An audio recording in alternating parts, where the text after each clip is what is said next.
전국 관련 대담 이어가겠습니다. 대선을 77일 앞둔 오늘 현재 민심은 어떤지 배철호 리얼미터 수석 전문 연구위원 이은영 휴먼앤데이터 소장과 자세히 분석해 보겠습니다. 안녕하세요. 네, 안녕하세요. 네, 안녕하세요. 네, 일주일 잘 지내셨죠? 네, 먼저 YTN 여론조사 결과부터 좀 살펴봐야 할 것 같은데 가상 대결부터 살펴보겠습니다. 지금 그래픽 나가고 있습니다. 민주당 이재명 후보 37%, 윤석열 후보 40.1%로 윤석열 후보가 다소 우위에 있는 모습을 지금 확인할 수 있습니다. 다음 그래픽도 띄워주시죠.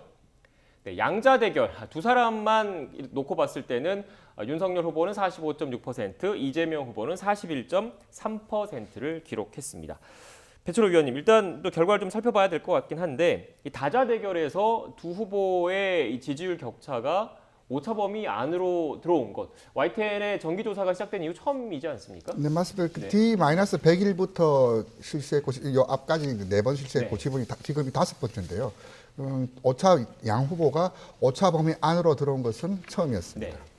그러니까 쉽게 얘기해서 윤석열 후보가 상대적으로 좀 그 약세 또는 약보합을 보이고 있고 반대로 이재명 후보가 상승 국면에 올라와서 좀 이렇게 격차가 좁혀졌다 이렇게 봐도 되는 겁니까? 네, 그렇게 볼 수 있을 것 같고요. 그리고 이제 그 양자 대결로 옮겼을 때 네. 그 두 후보가 다 같이 상승을 하는데 지금 그 보수의 결집이 조금 더 높게 나타나더라고요. 그래서 지금 여러 가지 이제 그 가중 리스크가 오히려 그 보수층의 결집을 조금 더 강화시키는 것이 아니냐 이렇게 좀 볼 수 있을 것도 같습니다. 네, 일단은 뭐 전반적인 큰 틀을 좀 설명을 드렸고 차근차근 하나하나 짚어보겠습니다. 지역별로는 어떤 민심이었는지 좀 살펴볼까요? 그래픽을 좀 띄워주시죠.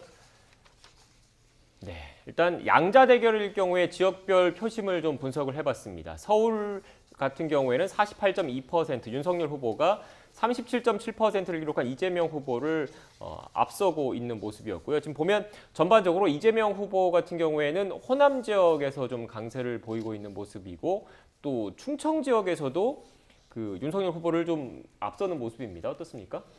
이 윤석열 후보가 이제 서울에서는 좀 압도적으로 네. 부동산 흐름을 타고 있고 PK, DK, 영남에서 좀 우세를 보이고 있고요. 이제 이재명 후보 같은 경우는 호남에서도 이제 67%, 네. 70% 수준에 근접한 나름의 상승 동력을 좀 갖춘 수준으로 좀 평가되고요. 충청 같은 경우는 이제 이재명 후보가 윤석열 후보가 접전을 벌이고 있는데 네. 여론조사 보도 준칙에도 하위 표본이라고 하면 연령대나 지역에서 과도한 해석은 하지 말 것을 주문하고 있는데 충청에서도 저렇게 나타나는 것은 좀 나름 의미 있고 시사하는 바가 크다고 봅니다. 왜냐하면 윤석열 후보가 이제 고향이라고 주장하고 나름 강세 지역이라고 보는데도 이재명 후보가 밀리진 않고 있다. 물론 자세히 보려면 해당 지역 권역만을 한 1,000명 정도 놓고 보는 것이 타당하겠지만은 네. 이재명 후보도 밀리지 않고 있다. 그 이유는 이제 이재명 후보 민주당의 나름 펀더먼털이 충청에 아직도 강하게 좀 살아 있어요. 그 국회의원 의석수를 보자면 민주당이 19석, 이제 국민의힘이 7석, 기초 단체장을 보자면 23석 대 8석.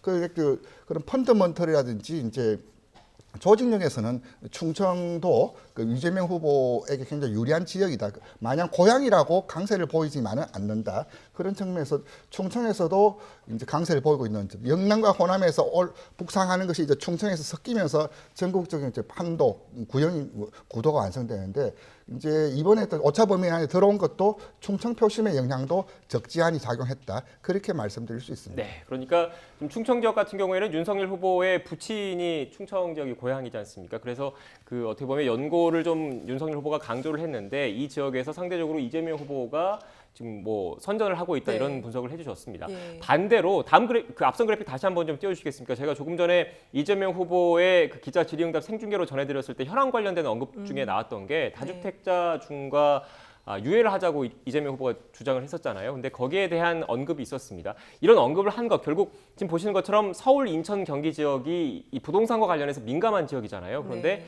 지금 저희 조사, YTN 조사를 놓고 보면 서울 같은 경우에는 48.2 대 37.7, 인천, 경기 같은 경우에도 46.2 41대 41.5로 이재명 후보가 윤석열 후보보다 좀 열세인 모습이거든요. 어떻게 해석해야 될까요? 그러니까 이번 YTN 리얼미터 조사 특징이 네. 인천, 경기가 그동안 다른 조사들에서는 이재명 후보가 앞서 있었는데 이번엔 좀 그게 바뀌었고 충청 같은 경우도 사실 윤석열 후보가 앞섰는데 이번 조사에서는 이재명 후보가 앞섰거든요. 그래서 충청의 변화는 지금 이제 위원님께서 말씀하신 어떤 펀더멘탈에 대한 부분일 수도 있는데 네. 경기 같은 경우가 이렇게 바뀐 거는 그 아들 리스크가 좀 반영이 된 부분이 있고 그리고 이 소상공인과 그다음에 이제 블루칼라라든지 비정규직에 대한 지금 공약들 세금과 관련된 것들을 지금 내고 있는데 그게 아직은 충분히 그 체감되지 못하고 있기 때문에 저런 결과가 나온 것이 아닌가 그런 생각이 듭니다. 네, 특히 지금 경기 지역 같은 경우에는 이재명 후보가 경기도지사를 그렇죠. 역임했기 때문에 어떻게 보면 네. 정치적 기반이라고 볼 수가 있는 거잖아요. 네, 그렇습니다. 그 이재명 후보가 좀 압도하는 흐름, 네. 압도하는 흐름을 보이려면은 상징성이 가장 큰 호남, 네. 그리고 이제 유권자 수가 가장 많은 경기, 특히 경기 같은 경우는 지사를 하면서 강력한 평가 근거가 이루어져 있고 저희가 이제 17개 광역단체장 평가를 하는데 네. 광역단체장 평가에서도 60% 넘는 긍정 평가가 있었어요. 60% 넘는다는 것은 여야 지지 정당을 불문하고 막론하고 그 긍정적인 평가가 있는데 그런 강력한 자산이 있기에 그 지지율이 좀 더 기대할 수도 있는데 아직도 그에는 미치지 못하는 것이 전체 지지율을 답보 교착 상태로 만드는 요인이다. 그렇게 설명드릴 수 있습니다. 네. 소장님 일단 이런 그 지역별 표심에 대해서 이재명 후보 캠프 내에서도 좀 인지를 하고 있는 거겠죠. 그렇기 때문에 이 부동산과 관련된 메시지를 계속 언급한다 이렇게 봐야 되는 겁니까? 네, 그렇습니다. 인지를 충분히 하고 있는 상황인 것 같고요. 네. 그런데 이제 연령적인 부분에서 이미 좀 40대를 중심축으로 해서 30대, 50대까지 확장이 됐기 때문에 네. 지역 변인보다는 지금 이 민주당 같은 경우는 연령, 세대 요인을 중심으로 이제 선거 전략을 좀 바꾸는 상황인 것 같아요. 네, 지금 연령별 말씀하셨으니까 연령별로는 어떤지 좀 그래픽을 좀 띄워주시고 그걸 보면서 이야기를 좀 하겠습니다. 네, 지금 보시면 지금 연령별 말씀해 주셨잖아요. 소장님께서 이어서 좀 말씀해 주시죠. 예, 지금 원래 이제 이재명 후보 같은 경우가 40대에서 상당히 이제 주도 세력이거든요. 지지층의 핵심 엔진 세력인데 여기가 54.5로 이미 50% 좀 넘나드는 게 좀 됐어요. 네. 근데 그 30대, 50대에서 좀 고전을 면하지 못하고 있었는데 최근 한 3주 사이에 여기가 이제 이재명 후보 쪽으로 약간 방향을 터닝한 상황이지만 여전히 20대와 60대에서 그 이재명 후보보다는 윤석열 후보에게 더 많은 지지가 지금 가고 있어서 지금 현재 이제 이재명 후보가 종합적인 지지도에서는 윤석열을 완전히 지금 넘어서지 못하고 있다. 오차 범위 밖으로 지금 나가지 못하고 있다. 이렇게 볼 수 있는데 네. 20대 같은 경우는 그래도 상당히 많이 지금 따라잡았다. 이렇게 네. 볼 수 있겠습니다. 네, 지금 위원님께서는 어떻게 보십니까? 지금 20대 같은 경우에는 윤석열 후보가 39.2%로 지금 이재명 후보보다 어떻게 보면 좀 앞서 있는, 네. 앞서 있는 상황인 거잖아요. 저도 이번 조사를 유심히 봤던 네. 그 연령대 분석에서 2030의 흐름이었는데 네. 저는 이제 2030이 그냥 한 묶음으로 볼 수 있느냐 이런 문제에 대해서 좀 20과 30은 좀 같으면서도 다르다, 좀 따로 봐야 된다라고 하는데 20대 같은 경우는 이번 조사에서 정권 교체 응답 의견이 54.6% 나왔어요. 60대만큼 높이 나왔는데 양자 대결에서는 보시다시피 39.2%, 이격이 한 15%포인트 정도 있다. 또 부동층이 이제 다자 대결에서는 25%. 결국 이제 30대는 어느 정도 어찌 보면 이재명 후보 입장에서는 과거 기준으로 보면 가출한 뭐 집토끼들이라고 네. 나름 어느 정도 좀 회기, 좀 돌아오고 있는 것들이 좀 다른 조사에서 좀 반복적으로 좀 보이는데 그렇다면 20대는 어떻게 될 것인가? 근데 여전히 이제 20대는 전체적으로 이재명 후보 입장에서는 낮지만 그렇다고 윤석열 후보 입장에서도 그것을 마냥 높게 좋아할 수만은 없다는 것이 이번 지표에서 좀 상징적으로 나타났거든요. 즉 이제 전체적으로 보면 60대와 마찬가지로 높은 지지율을 보이고 있지만은 그 정권 교체 의향보다도 15%포인트 낮다. 그리고 부동층이 움직일 수 있다는 것이 25% 정도 있다는 것은 온전한 자기 지지층이라고 해석하기에는 다소 무리가 있고, 즉 20대의 유동성이 이번 대선에 가장 폭발력으로 네. 다이나믹하게 좀 작동하지 않을까, 그렇게 좀 조심스럽게 전망합니다. 네, 저희가 지역별, 세대별, 연령별 이렇게 좀 차근차근 짚어봤는데 그렇다면 이런 그 표심을 작용하게 한 이슈가 뭐가 있는지를 또 저희가 살펴봤어요. 일단 지금 앞선 뭐 지난주 조사 같은 경우에는 상당수 여론조사 기관의 조사 결과에서 그 문항 자체에서 후보 배우자의 그렇죠. 논란이 영향을 미쳤느냐 이런 질문이 많았는데 저희 조사 같은 경우에는 그 지난주에 좀 아들 관련된 리스크가 좀 불거졌지 않습니까? 그것까지 좀 포함을 해서 질문을 좀 드렸습니다. 준비된 그래픽을 좀 띄워주시겠습니까? 네, 자녀 그리고 또 배우자 논란으로 지지 후보를 변경했느냐라고 물어봤는데 변경하지 않았다라는 게 70.7%를 차지를 했습니다. 다음 그래픽도 좀 보여주시죠. 네, 자녀 배우자 논란으로 지지 후보 변경했느냐라고 물어봤는데 이년별로 좀 이렇게 나눠봤어요. 어떻게 좀 분석을 해야 되겠습니까? 네, 지금 이번 조사 가장 큰 특징이 이제 변경했다라는 층이 중도층에서 상당히 많이 나왔다라는 점이에요. 물론 보수도 그렇고 진보도 많이 나왔지만 중도층이 많이 나왔다. 그리고 잘모름층에서 또 변경할 수도 있다라는 의견이 지금 많이 나왔다는 게 좀 특징적인 사안이고요. 네. 그리고 이제 아까 배 의원님께서도 말씀하셨지만 2030이 스윙보터 세력으로서 무당파층이 가장 많은데 이 층에게 가장 직격적으로 영향을 준 요인이 결국 배우자나 자녀에 대한 가족 리스크였다. 이렇게 좀 볼 수가 있을 것 같습니다. 네. 그러니까 앞선 그래픽 다시 한번 좀 띄워주시겠습니까? 위원님, 결국 그 자녀 배우자 논란으로 지지 후보를 변경 않겠다라고 하는 이 70.7%에는 상당수 보수 진보 고정 지지층이 좀 포함되어 있고 다음 그래픽 보여주시죠.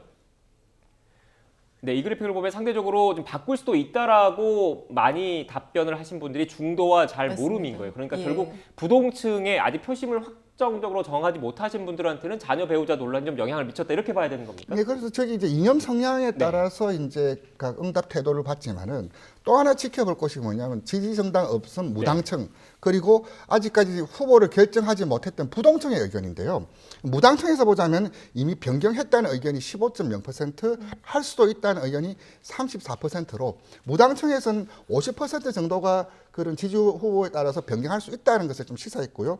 그리고 아직까지 지지 후보를 결정하지 못한 부동층에서는 이미 했다는 의견이 14.5, 할 수도 있다는 의견이 41.8. 네. 즉 55% 정도는 이 이슈에 따라서 지지 후보를 변경할 수 있다는 것은 이번 대선에 또 유동성이 그 이슈가 자녀 배우자 논란에 따라서 영향이 굉장히 크게 미칠 수 있다. 그리고 전체 응답이 25%잖아요. 네. 지금 이제 2%, 3% 차이 나는 이 상황에서 유권자의 25%는 이 이슈를 보고 지지 후보를 바꿀 수도 있다는 것은 이번 대선에서 투표 결정 요인으로 가장 크게 민감하게 작동할 수 있는 휘발력 높은 이슈다. 그렇게 좀 정리할 수 있겠습니다. 네, 그러니까 쉽게 얘기해서 이번 대선을 많은 그 정치 전문가들이 그 각 2년별 초결집, 초박빙 대선이 될 가능성이 있다라고 보는 네. 건데 지금 보시는 것처럼 25%면은 4분의 1인 그렇습니다. 거잖아요. 근데 굉장히 이 선거에 크시죠. 엄청난 영향을 줄 수 있다 이렇게 봐야 되는 거죠. 맞습니다.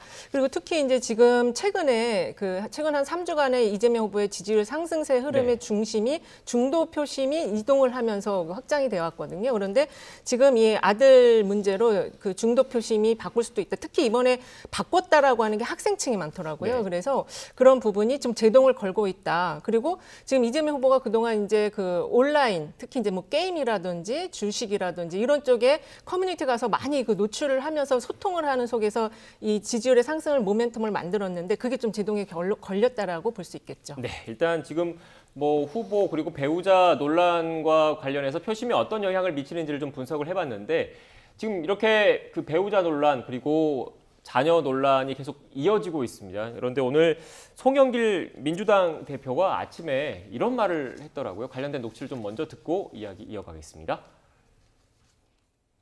지금 모든 한간에 알려진 것은 실세는 김건희로 알려져 있고 김건희 씨 같은 사람이 사석에서도 윤석열 후보한테 반말을 한다는 거 아닙니까? 그럼 뭐 같이 식사한 분한테 제가 직접 들은 이야기인데 실제 집권하게 되면 실권을 거의 최순실 이상으로 흔들 걸로 다 우리가 염려를 하고 있는 거잖아요. 예. 네, 오늘 아침 라디오 그 방송에서 나온 인터뷰인데 이것과 관련해서 이 기사가 좀 뜨니까 저도 들어오기 전에 뭐 여러 댓글이라든지 이런 걸 보니까 이 부인이 사석에서 남편한테 반말을 쓴 걸 가지고 지적하는 게 과연 뭐 과도한 것 아니냐 이런 논란도 좀 있는 것 같더라고요. 어떻습니까? 저도 같은 여성 입장에서 네. 저 송 대표님 말씀을 딱 봤을 때 저 대목만 딱 들어봤거든요. 네. 다른 건 안 들어오고 아니 말을 놓을 수도 있고 저 되게 친한가 보다 저는 그렇게 네. 생각을 했지 저걸 어떤 뭐 권력이나 뭐 남편을 지배하려고 한다 이렇게는 좀 보질 않았습니다. 네. 예. 이게 뭐 이런 논란들이 좀 여론에도 영향을 미치겠습니까, 위원님? 그래서 저는 이제 송 대표님이 좀 뭐 과하게 너무 좀 지적하신 거 아닌가 좀 그렇게 좀 의견 덧붙입니다. 네, 알겠습니다. 일단 뭐 그 송영길 대표의 발언 취지 자체는 뭐 김건희 씨 관련된 의혹을 좀 더 그렇죠. 철저히 검증을 해야 된다. 네. 어떻게 보면 영분이 될 사람이니까 이런 취지로 얘기를 했지만 그 과정에서 표현 부분에 있어서 논란이 좀 있을 수 있다 이런 말씀이신 그렇습니다. 거죠? 그런 사족들이 지금 네. 관심이 많은 시기이기 때문에 저런 사족이 오히려 메인으로 되게 받아들여질 수 있거든요. 좀 네. 조심해야 될 것 같긴 해요. 네, 알겠습니다. 오늘 뭐 새로 나온 내용이와 좀 관련된 이야기를 좀 짚어봤고요. 앞선 그 이야기를 좀 이어가겠습니다. 이렇게 자녀 그리고 배우자와 관련된 논란들이 불거지고 있었고 그리고 나서 그 이후에 윤석열 후보, 이재명 후보 둘 다 사과를 했습니다. 그런데 이 사과가 적절했는지 충분했는지에 대해서도 지금 물어봤는데 지금 보시는 것처럼 지금 이재명 후보 같은 경우에도 충분하지 않다가 53.6%, 윤석열 후보는 충분하지 않다가 59.2%거든요. 이것만 놓고 보면 둘 다 충분하지 않다라는 의견이 과반을 뭐 차지하긴 했지만 윤석열 후보에 대해서 부정적인 그런 평가가 좀 많은 것 같습니다. 저는 이번 그 이슈를 보면서 좀 느낀 것이 이 사건과 사고는 있을 수 있습니다. 하지만 그것을 수습하는 과정에서 그 언동, 태도가 더 키울 수 있거든요. 언동이라면 이제 뭐 후보뿐만 아니라 스텝이라든지 이제 선대위 관계자를 이야기하는 거고 태도라 하면 후보 본인에게 이제 직접적으로 연결되는 것 같은데요. 그렇다면 이번 사태에서 그 어떻게 보고 있느냐? 민주당 지지층에서는 이재명 후보 사과가 적절하다는 의견이 74.2%, 국민의힘 입장에서는 윤석열 후보 사과가 적절하다는 것이 62.9%, 12%포인트 정도로 각 진영 내에서의 수용도가 좀 차이가 있다. 그리고 이재명 후보 지지층은 사과가 적절하다가 82, 윤석열 후보 지지층은 68% 비슷한 흐름을 보이고 있는데, 즉 이제 자기 진영 내에서도 사건도 사건이지만 그 사건을 수습하는 과정에서 윤석열 후보의 태도라든지 주변의 언동이 썩 맞득치 않았다는 거고, 또 하나 이제 그 대비되는 장면이 민주당 박강원 의원 같은 경우는 검언령, 자제령을 내면서 좀 집중하자, 후보 메시지에 좀 집중하자라고 한 반면에 국민의힘 같은 경우는 이준석 대표와 조수진 최고위원이 사과 문제 처리 방식을 두고도 충돌이 벌어졌거든요. 가뜩이나 이 사안 자체, 후보의 수습이 민감한 상황에서 선대위까지 불거지면서 가뜩이나 무거운 걸음을 더 무겁게 만든 거 아니냐, 좀 그렇게 좀 설명드릴 수 있습니다. 네, 국민의힘 이야기는 좀 더 그 다음 주제로 좀 더 자세히 짚어보고 연령대별로 이 사과 충분했느냐 좀 저희가 분석을 좀 해봤습니다. 관련된 그래픽을 좀 띄워주시겠습니까? 일단 뭐 사과가 충분했나 관련해서 뭐 윤석열 후보에 대한 그 질문을 던졌는데 모든 연령대에서 충분하지 않다가 뭐 거의 이렇게 네. 많긴 했지만 연령별로 좀 특징이 좀 있지 않습니까? 네, 특징을 보면은 지금 이제 고연령층에서 네. 충분했다라는 의견이 좀 더 상대적으로 많더라고요. 그래서 아무래도 이제 고연령층에서 윤석열 후보에 대한 지지를 많이 보내왔는데 지금 그래도 충분하지 않다가 47%나 돼요. 네. 그래서 그동안 지지를 해왔던 거에 비하면 실망감이 좀 지금 깃들어 있다, 이런 자료라고 볼 수 있을 것 같습니다. 네, 그러니까 윤석열 후보 같은 경우에도 원래는 사실관계, 배우자의 이른바 허위 경력 의혹 등과 네. 관련해서 사실관계를 먼저 파악을 한 이후에 좀 논의를 해보자 이런 입장이었다가 일단 이후 여하를 불문하고 사과를 하겠다고 사과를 했지 않습니까? 이렇게 네. 입장이 선회한 배경에도 이 캠프 내부에서 이런 연령별 그 표심 변화가 좀 감지가 됐기 때문에 했다고 봐야 된다. 이렇게 분석할 수 있겠습니까? 네, 맞습니다. 이 이슈는 김건희 씨 이슈에 대해서 적절이 아니라 사과가 충분했냐의 문제였거든요. 네. 그렇다면 지금까지 윤석열 후보를 지금까지 후보로 세우고 지금까지 강력한 야당 후보로 만들었다는 것은 부당함에 맞서는 당당함, 그 모토가 공정과 상식이었는데 과연 그에 걸맞는 과거에 들이댔던 잣대에 본인에게도 똑같이 그런 걸 수용할 수 있고 그렇게 처신했느냐, 바로 그런 질문에 대한 답변이 이 성격에 좀 녹아있다고 봤을 때 특히 20대 공정가치에 민감하고 윤석열에게 환호를 했고 윤석열에게 기대를 했던 그런 층들의 높은 의견이 좀 많이 꺾였다. 특히 고연령층 60대에서도 저 정도 수치 나오는 것은 단순한 진영 논리, 지지 후보에 따른 그 투사 효과만으로는 설명할 수 없다. 좀 그렇게 좀 부연 설명 드릴 수 있습니다. 네. 다음 그래픽 이재명 후보 사과가 충분했나 관련해서 연령대별 한번 볼까요? 어떻게 분석해야 될까요? 그 전에 잠깐 앞에서 이제 네. 윤석열 후보 사과 보면은 40대가 가장 반대가 충분하지 않다가 높잖아요. 네. 그거는 역시 이제 40대가 이재명 후보 핵심 지지층이기 때문에 이 배우자 리스크를 거의 이제 지지철의 핵심 요인으로 지금 보고 있고 그걸 확산시킬 수 있는 그런 결과라고도 볼 수 있고, 이재명 후보 같은 경우는 지금 충분했다라는 의견 역시 40대, 50대, 30대에서도 40.8%가 나온 걸 봐서 어쨌든 이 세대는 이 연령대는 지금 이재명 후보를 지지하는 연령대이기 때문에 충분하다고 보고 있지만 20대 그리고 60대 이상에서 충분하지 않다가 거의 60% 가까이 나옵니다. 네. 특히 그리고 지금 저게 10세 구간, 그러니까 10대 있잖아요. 만 18세, 19세는 또 어떻게 받는지를 보면은 더 높을 수도 있어요. 그래서 자, 체감적인 그 이슈가 더 자신들에게 더 가깝게 느낄 수 있기 때문에 그래서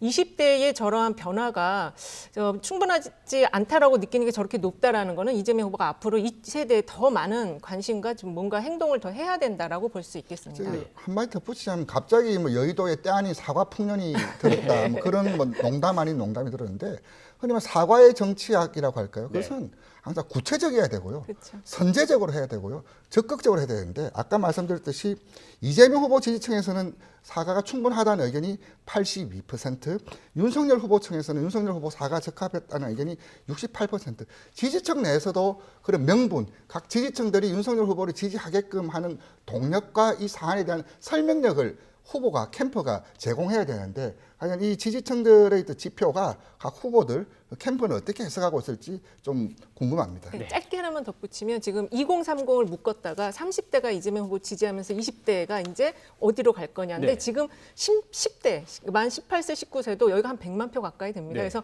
이 표심에 대한 아주 더 세그먼트화된 전략이 두 후보 다 모두에게 필요하다 이렇게 말씀드릴 수 있겠습니다. 네.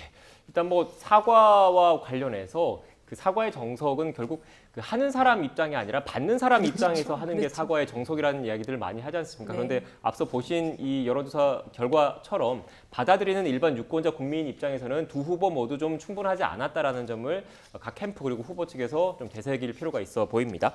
일단 앞선 그 결과에 대해서는 배우자 그리고 그 자녀 아들 의혹과 관련된 그 사과 여부였는데 지금 또 그 국민의힘 그리고 민주당 이 두 쪽에서 또 다른 리스크가 좀 터졌습니다. 먼저 관련된 녹취를 듣고서 대담 이어가겠습니다. 이때다 싶어 솟아나와서 양비론으로 한마디 던지는 윤핵관을 보면 어쩌면 이런 모습이 선거 기간 내내 반복될 것이라는 비통한 생각이 들었습니다. 선대위 내에서의 모든 직책을 내려놓겠습니다. 몸통은 놔두고 꼬리 자르기를 했다라는 거죠. 그러면 이 당사자는 너무 힘들어했을 거 아니에요. 그러면은 누구한테 어떤 얘기를 할 수도 없는 그런 입장에 섰을 때 본인이 이 자신이 얼마나 힘들었었겠어요.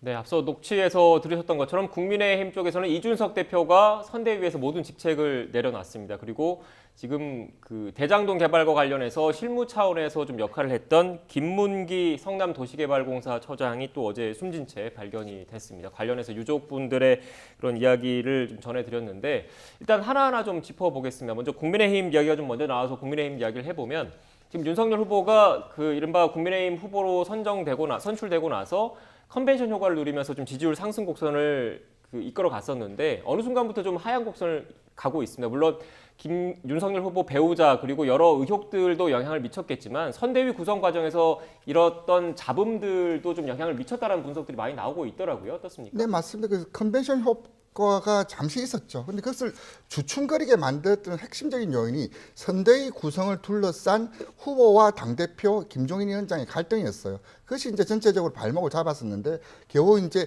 봉합이라는 표현이 나왔었죠. 해소라는 표현이 아니고요. 네. 일단 그 봉합하면서 선대위가 출범한 지 이제 2주 됐는데 저는 이 사안은 이 앞의 사안보다도 더 심각하게 봅니다. 자칫 이게 추세선 이탈로까지도 이어질 수 있는 매우 위험한 시그널이라고 보는데요. 즉 뭐냐면 이제 선대위 구성이 되고 이제 연말 연시 앞두고 본격적인 고착화 국면, 다지기 국면으로 그 국면 전환을 해야 될 상황에서 내부 갈등이 재현됐다는 것은 악재다. 아주 위험한 신호라고 좀 보고요. 이게 쉽사리 끝날 상황이 아니기 때문에 더 악성이다. 그렇게 좀 보여집니다. 네.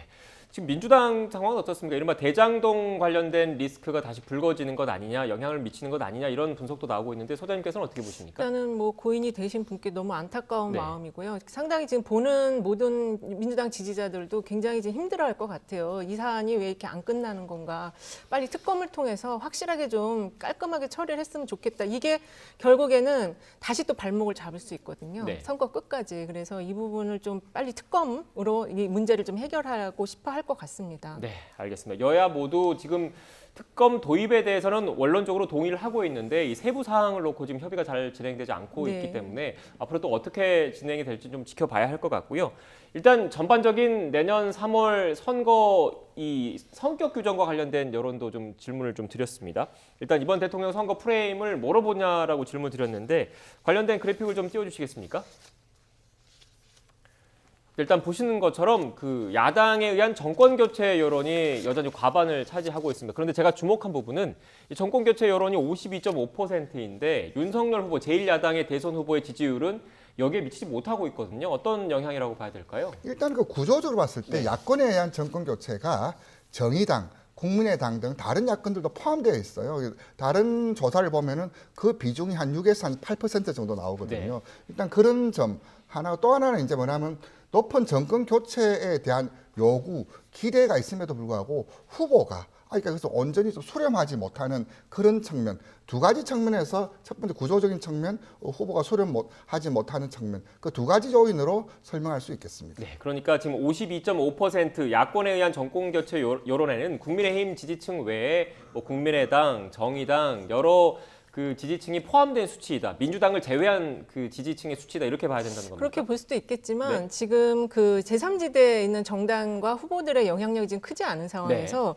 이 정권 교체 여론이 55%까지 나오는데 그걸 수렴하지 못한다. 이거는 일단 본인의 리스크가 있고 배우자 리스크가 있고 또 하나 더 붙여서 이제 당대표 리스크까지 지금 포함이 되어 있기 때문에 네. 이런 것이 아닌가 싶습니다. 네, 지금 딱 그 소장님께서 말씀하실 네. 때 설명하시려는 그래픽이 나가고 있습니다. 네. 영향을 주지 못할 것이다가 65.8%다. 그러니까 막상 그 선거 국면 투표장에 가서는 자신의 표가 사표가 이른바 사표가 되지 않으려고 하는 심리가 강하게 작용할 것이다. 이런 분석입니까? 저 수치는 오늘 현재 상황이고 네. 뭐 상황이 이제 좀 더 이제 초접전 양상으로 박빙 양상으로 간다면 연초에 아마 각 진영 이재명, 심상정, 그 윤석열, 안철수 후보 간에 어떤 연대 움직임을 하라는 외부의 압박이 좀 작동을 할 것 같고요. 그렇다면 저 수치는 영향을 준다는 의견이 좀 더 높아지지 않을까 그렇게 조심스럽게 전망합니다. 네. 그런데 또 뭐 그 안철수 후보 그리고 심상정 후보를 포함해서 이른바 제3지대 후보들 같은 경우에 또 열심히 공약 발부를 하고 또 현장에서 뛰다 보면 지지율이 또 충분히 시간이 남아 있으니까 상승할 수도 있다라는 점을 네. 참고로 말씀을 드리고 청와대 상황도 좀 짚어보죠. 어제 관련 그 소식이 나왔는데 김진국 그 민정수석의 아들 입사 지원서 논란으로 결국 김진국 수석이 사의를 표명했습니다. 관련해서 청와대 입장을 듣고 대담 이어가겠습니다. 국민께 송구하다는 말씀을 올리고요. 개인적 프라이버시와 가정사에 대한 사정이 있다 하더라도 국민께서 느끼실 정서에 즉시 부응하는 것이 맞다는 그런 취지입니다. 실제 이 취업 과정에 민정수석이 개입한 정황이 없는 건 확실합니까? 예, 하여튼 그건 확실합니다. 예. 예를 들어서 개입을 했다면 취업 지원서를 그런 식으로 설마 쓸 리가 있겠습니까?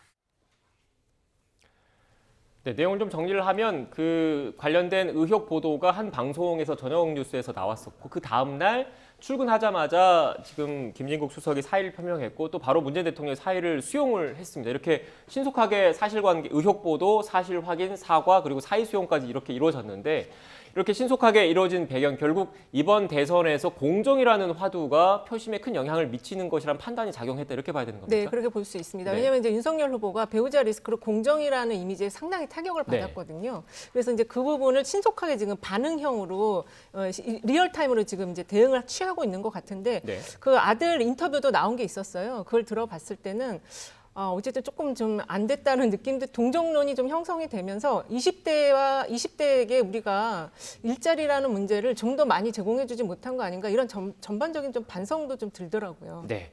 그런데 일단 신속하게 청와대에서 반응을 했는데 문재인 대통령 국정수행평가 관련된 그래픽을 한번 좀 보겠습니다. 일단 국정수행평가 잘하느냐 못하느냐 물어봤더니 물론 부정평가가 55.2%로 더 높습니다. 하지만 지금 주목할 부분은 잘하고 있다. 긍정평가가 41.5%인데 두 가지 부분이 있는 것 같아요. 첫 번째는 이재명 후보의 지지율과 비교했을 때 문재인 대통령의 지지율이 지금 문재인 대통령 우리 그 YTN 조사랑 놓고 봤을 때는 문재인 대통령의 지지율이 좀 더 높게 나타나는 측면이 좀 있는 거지 않습니까? 그리고 두 번째는 다른 역대 정권과 비교했을 때 임기 말이잖아요. 임기 말에 이렇게 현직 대통령의 지지율이 41.5%를 기록하고 있는 것 어떤 의미가 있는지 좀 나눠서 좀 설명을 해주시겠습니까? 그 현직 대통령의 국정평가는 미래 권력 입장에서 보면 그 프리미엄 요인, 부가적 이득 요인이 될 수도 있고 디스카운트 요인이 될 수 있습니다. 네. 과거 이제 경을 보자면은 뭐 앞자리가 2 혹은 단단히도 나왔던 적이 있는데 그때는 이제 적극적인 차별화를 통한 이제 디스카운트 요인을 부담으로 작용했다는 그런 수치가 있었기 때문인데요. 지금 40% 같은 경우는 굉장히 또 프리미엄 요인이기도 하지만은 네. 하지만 그것이 또 장애가 좀 될 수도 있어요. 즉 이제 저것을 넘어서려면 문재인 대통령을 넘어서는 차별화된 유일한 차별화, 생산적인 차별화해야 되는데 아직도 그 진영 내에 강한 정서가 남아 있다. 이재명 후보에게도 온전히 가지 못하고 있는 흐름이 좀 막혀 있다는 그런 측면들은 이재명 후보가 좀 뼈아프게 좀 곱씹어야 될 대목 같고요. 그리고 또 하나 이제 국정 수행이 저렇게 높은 요인을 유지하는 것은 여전히 이제 코로나 등 지금 위기 국면에서 문재인 대통령의 어떤 수행에 대해서 나쁘지 않게 평가하고 있다. 그런 측면, 두 가지 측면에서 좀 볼 필요가 있습니다. 네, 지금 위원님 말씀도 그렇고 전반적인 여론 분석가들의 얘기를 들어보면 결국 이렇게 문재인 대통령의 국정수행 평가가 임기 말에도 상당 부분 좀 유지를 하고 있다는 거. 결국 이재명 후보 입장에서는 차별화하는데 좀 어려움이 그쵸. 있겠어요. 전략을 짜는데. 맞습니다. 특히 이제 그 코로나 방역 대응과 관련해서는 힘을 몰아줘야 되겠다도 있지만 피로감도 지금 상당히 있는 상황이거든요. 근데 그 부분은 이재명 후보가 과연 자기 자신에 대한 어떤 그 새로운 바람을 만들어낼 수 있는 요인으로 만들어 나가야 되는데 너무 지금 높다 보니까 그걸 넘어서지 못하는 게 장애 요인으로 작동을 할 수 있는 것 같습니다. 네, 알겠습니다. 대선이 다가올수록 또 그 각 캠프의 선거 전략도 좀 치열하게 짜여지지 않을까 싶습니다. 지금까지 배철호 리얼미터 수석 전문연구위원, 이은영 휴먼앤데이터 소장과 자세히 분석해봤습니다. 오늘 말씀 고맙습니다. 네, 감사합니다. 감사합니다.